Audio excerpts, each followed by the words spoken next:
Marine reacts to the Global Occult Coalition, also known as the GOC, and it's another faction that we're going to be looking at within the SCP universe by the Exploring series. As always, I'm going to be leaving a link to the original video and channel down in the description below, so go ahead and make sure that you check them out.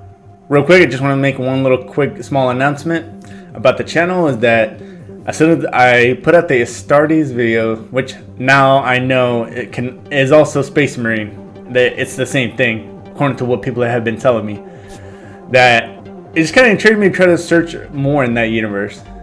And I'm going to be putting it down in the description below on my top 5. Now I'm going to have, I don't know how it's going to go. As of right now, I'm doing maybe one video on that top 5 that's going to be related to Warhammer 40k. So I'm going to be, the first one I believe I'm putting there is going to be the Imperium of Man by the Templin Institute. So I heard a lot of good things about that channel. I'm excited to see what it's about. I'm hearing that the universe is insane, the story is insane, the lore. One thing that keeps popping up is that there's no real good guys in it.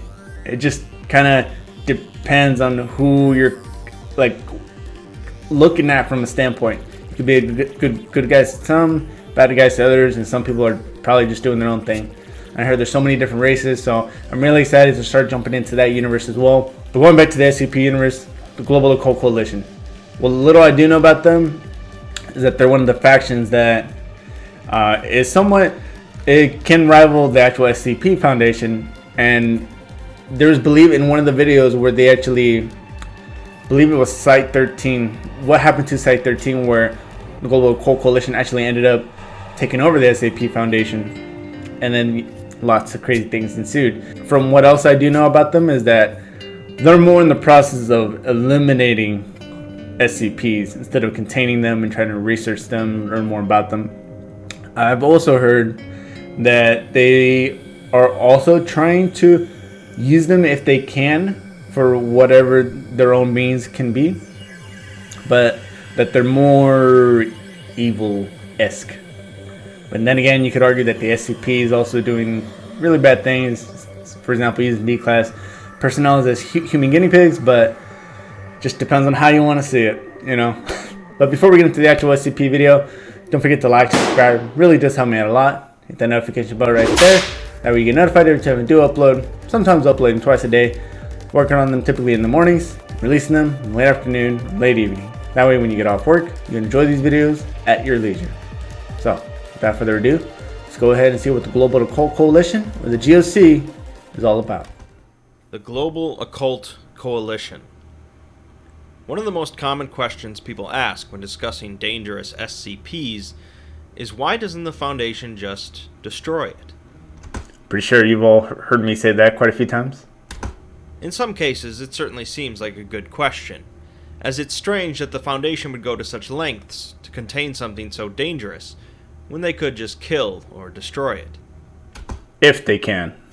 The answer varies, depending on the SCP, such as the Foundation has tried and failed to destroy it, or more broadly, it's just not the Foundation's way to destroy SCPs, as they are focused on securing things.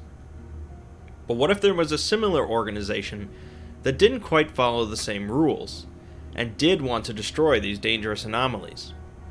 This organization would be called the Global Occult Coalition. The GOC is its own part of the SCP universe, and someone could quite easily enjoy the SCP universe without ever reading much about them. However, there are a number of SCPs contained or known to the Foundation that have a link with the GOC, as well as a large number of tales related to them, far more than I could cover in this video. The purpose of this video is to just give you a solid understanding of who the GOC are and how they operate, so that you can continue learning more about them on your own. So it also does seem like, I mean, obviously this is just a picture. I don't think, obviously, this is supposed to be the actual GOC. It's just a random picture, but in my head, it's always been striking that the Global Occult Coalition always, it seems a lot more militarized as well. Like, probably not as much scientists, obviously, because they're not really in the process of researching, just mainly, like how he said that there are some SCPs that work with them, or probably for them. But that their main thing is still killing them. The first main event linked to the founding of the GOC occurred in 1882, when a group of German occultists managed to capture and destroy an energy entity that was being worshipped as a god by several Semitic tribes thousands of years prior. The destruction of this entity resulted in a psychic backlash in the area, causing feelings of nihilism in certain sensitive individuals, notably philosopher Friedrich Nietzsche, who wrote about God being dead, referring to the entity. This leftover energy was apparently going to be utilized by members of Nazi Germany during World War II to complete an occult ritual known as the Rite of Solomon. Details during this time are sparse, but the event sparked the Seventh Occult War, although practically nothing is known about the prior 6, and Necronomicon. afterwards led to the founding of the Global Occult Coalition, in order to prevent future similar events. Of course, the SCP Foundation already exists during this time, but they mostly act independently of any governmental body and have very little oversight. The Global Occult Coalition, on the other hand, grew out of a desire from the United Nations to have their own organization devoted to protecting the world from the paranormal. Okay, so at this time, the SCP Foundation was doing their own thing. They weren't really getting any funding from anywhere else, I think, from what I'm getting. But he said that the United Nations was kind of the ones that also like backed up the Global Occult Coalition, just to, at the very minimum, like keep security in a sense. Oh. Since no single nation could be trusted with the secretive handling of anomalous objects and creatures, the GOC was formed from the cooperation of 108 different paranormal organizations, including the Bavarian Illuminati, the Knights Templar, and the United Church of Satan. What? Okay, the first two I can understand. I don't know why, but the Satan one just kind of threw me off. These organizations work with the GOC to cover a broad field of the anomalous and paranormal, and the United Nations fund the organization, as long as there is a degree of oversight from them. The GOC's mission statement, then, covers 5 different goals. Primarily, their first and most important mission is to protect the human race from any threats outside of the norm. Secondly is to conceal the knowledge of these threats from humanity to avoid panic and anarchy. Third, individual humans will be protected during the course of GOC operations, unless this mission interferes with the first 2. Fourth is the destruction of paranormal threats, as their existence goes against the first 3 missions, and no unnecessary risks will be taken to ensure their survival. So it's really starting to sound like just a military branch in a sense for the paranormal. And I haven't heard too many good things about this group, but so far, at least especially with the rules, I mean the SCP Foundation will take out people if it's possible that they can like leak out information, right? And it seems like these guys aren't necessarily that bad as of right now, from what I'm thinking.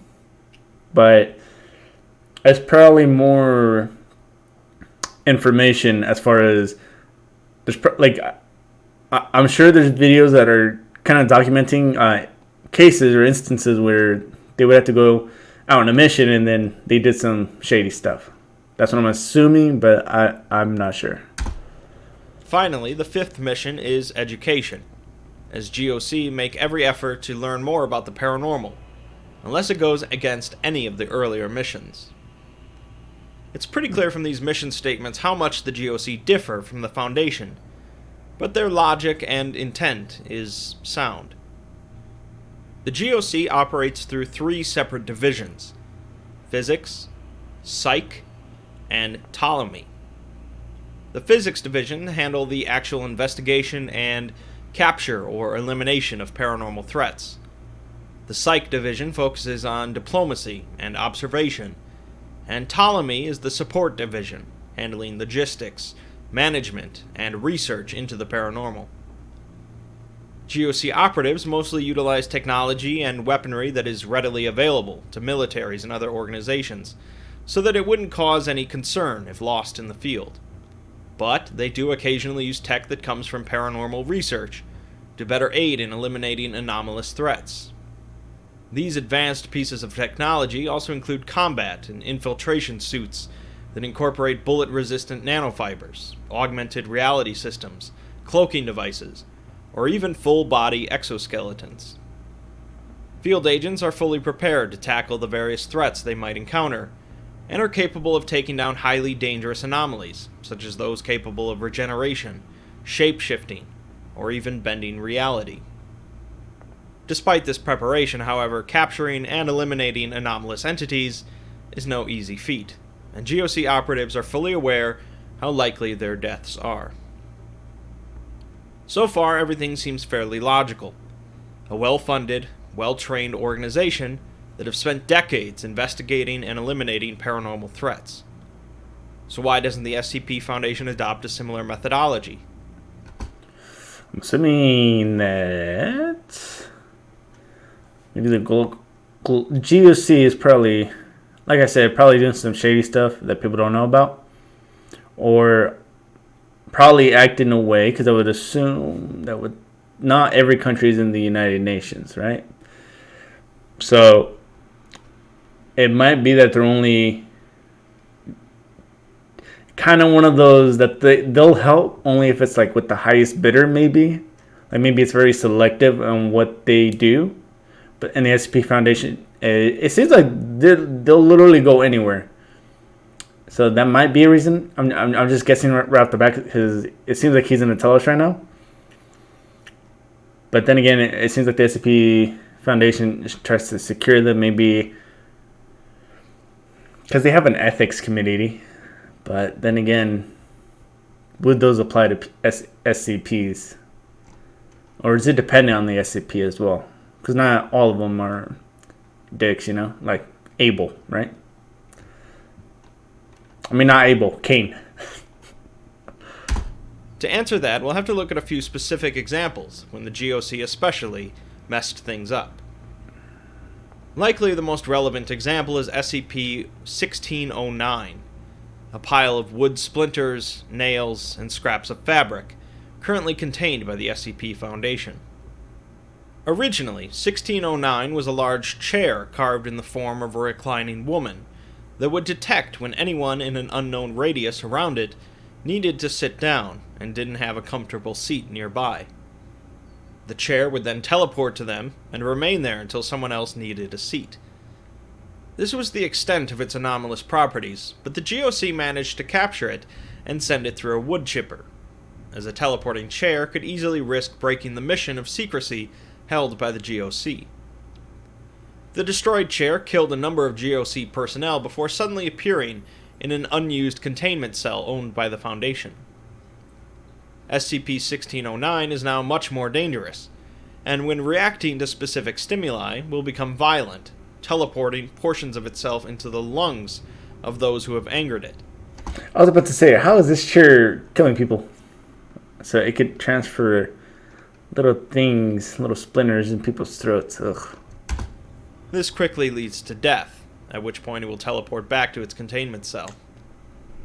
Things that anger SCP-1609 include wearing clothing similar to the GOC uniform, usage of words or phrases utilized by GOC personnel, such as threat entity, the sound of a running motor, or anything overtly hostile to 1609 itself.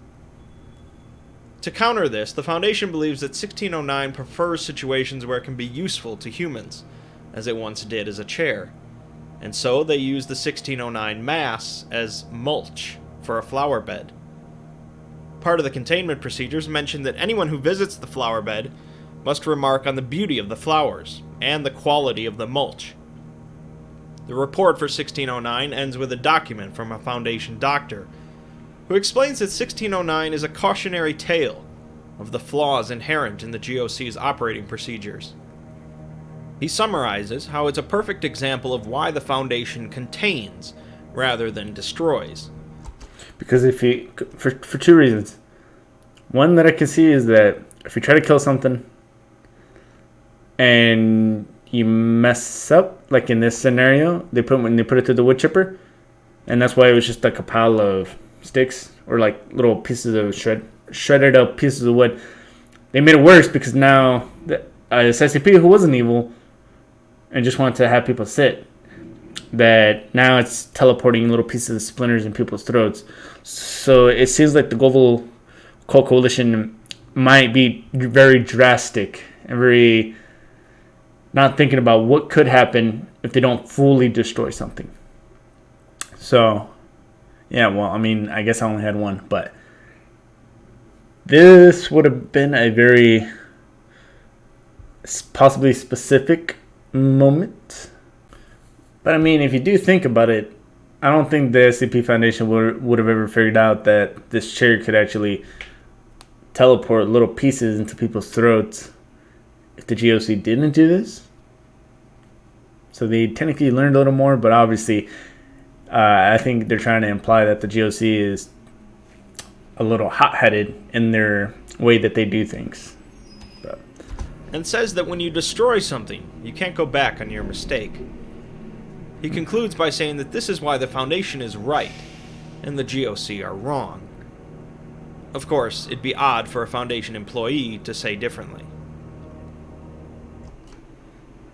It could also be seen as wrong, especially again with that day-class personnel type deal. SCP-2002 was a large spacefaring vessel, consisting of a spherical hull and roughly 3,000 small pods attached to it. Analysis of the vessel seemed to show that it belonged to the Foundation, although the current SCP Foundation only had designs under development that were similar to the ship. The vessel had come from an unknown location, and apparently went through some sort of temporal anomaly, but was traveling at a constant 12.5 kilometers per second towards Earth. This information and other basic details were relayed to the GOC through a covert operative working for the SCP Foundation. The GOC were not sure why the Foundation had no containment procedures in place for this SCP, but they decided that if the vessel came within a certain distance of Earth, they were planning to terminate it themselves, to avoid an apocalyptic scenario should it collide with the planet. As the vessel passed by our moon, a weaponized satellite belonging to the GOC destroyed the vessel, leaving only partial fragments to hit the Earth. These fragments were recovered by the Foundation, who also found a large number of human remains among them. The remainder of the SCP documentation reveals information that the GOC did not possess, as the vessel came from the future, where an SCP caused the global population to become sterile. The SCP Foundation decided to send a number of uninfected embryos, along with some Foundation personnel, into outer space, where they would remain in stasis for 135 years, before coming back to Earth to repopulate it once the plague was gone. Unfortunately, the ship passed through a temporal anomaly, causing it to travel back into the past and approach our current Earth.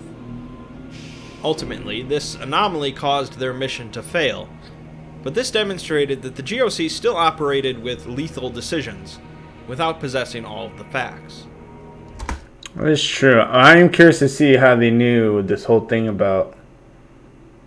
I mean, I could understand that they could find out if they were sterile, just because I don't know. I'm pretty sure there's tests you can do. But how would they know that they were from? I mean, they did say temporal rift that they passed through, but how would they know specifically that they were from the future, or that the world they came from was completely sterile if they were all dead? Well, I mean, they didn't say they were all dead. They said there was body parts, but so it's again the GOC making some rash decisions, but then again, they seem to have a reason to do what they do, because they thought it was possible under the world, depending on whether it impacted with the Earth or not. I mean, sometimes you could think you're doing the right thing and still make a mistake. So it's just depends. SCP-1522 is perhaps another case of the GOC being unnecessarily cruel in their operations. 1522 were 2 sentient fishing trawlers, capable of autonomous movement and faster than normal speeds. They spent most of their time sending out modified sonar pings to play with whales, and the Foundation continually kept civilians away from them, mostly letting the ships do their own thing. The GOC, however, came in and launched harpoon missiles at one of the ships, quickly sinking it. The other ship tried to save it, but could not, and seemed to destroy itself afterwards. The Foundation eventually recovered the 2 sunken ships, finding 2 small, partially formed rowing boats in one of them. While it might seem cruel, it likely took a good deal of effort to keep information about these 2 anomalous ships concealed from the public, and destroying them does fit in with the GOC's mission statement. I don't want to be misleading with this summary, however, and so I want to make it clear that these SCP articles are all written by Foundation personnel, who are likely to share a certain bias against the GOC. Looking at different perspectives, particularly in various tales, you find that the GOC are a bit more nuanced than just the common kill-all anomalies concept. These reports show the GOC are more than willing to negotiate with anomalous entities, or at the very least not destroy them immediately, and also aren't shy about showing the mistakes the Foundation makes. Since the concept of canon is so fluid in the SCP universe, it's understandable that you can't simply pigeonhole an organization like the GOC into a single perspective. Perhaps the GOC caused plenty of problems in their pursuit of protecting humanity by destroying the paranormal, such as in the alternate reality of SCP-1730. And perhaps the Foundation caused plenty of problems in their pursuit of containing and researching the paranormal. In closing, I hope that this has provided a good enough basis of understanding for the GOC to continue your own research. While the SCP Foundation will often paint the GOC as one of the bad guys, they have also been shown to work alongside them if need be, and there is mostly peace between the 2 organizations. In the end, if nothing else, it seems clear that the GOC exist for humanity's protection, whether we agree with their methods or not. Let's talk about that for a minute real quick. A lot of things already I said throughout the video, so I'm not going to take too much time, and just want to say, so it does seem like the GOC is way more militaristic. They've made some bad decisions, but bottom line, they're trying to do good. They're trying to protect humanity. Then again, every faction or organization in general is going to have some form of good to it, some form of negativity towards it. It's going to depend on how or who views it from their or someone else's standpoint. Because when he said that the SCP Foundation wrote these documents, it could tend to be very biased in terms of saying like, hey, they're the bad guys, we're the good guys, even though they have worked together as well. And as far as just the GOC in general, for me personally, this seems like a organization that if I was in this universe that I would probably be a part of. I'm not saying I would, I'm just saying I can definitely see it, especially a lot of military buddies from back in the day. But you know, then again, you would never really know if you ever were in one of these factions what would happen, because you never know what SCP that you're really going to come up against. So, also real quick question, just put down in the comments below if you would rather join the GOC or the SCP Foundation. Just curious to see what side of the line some of you are on. I mean, personally, I would say GOC at this point. Then again, it could change. But that's going to go ahead and do it for this video. Don't forget to like, subscribe. It really does help me out a lot.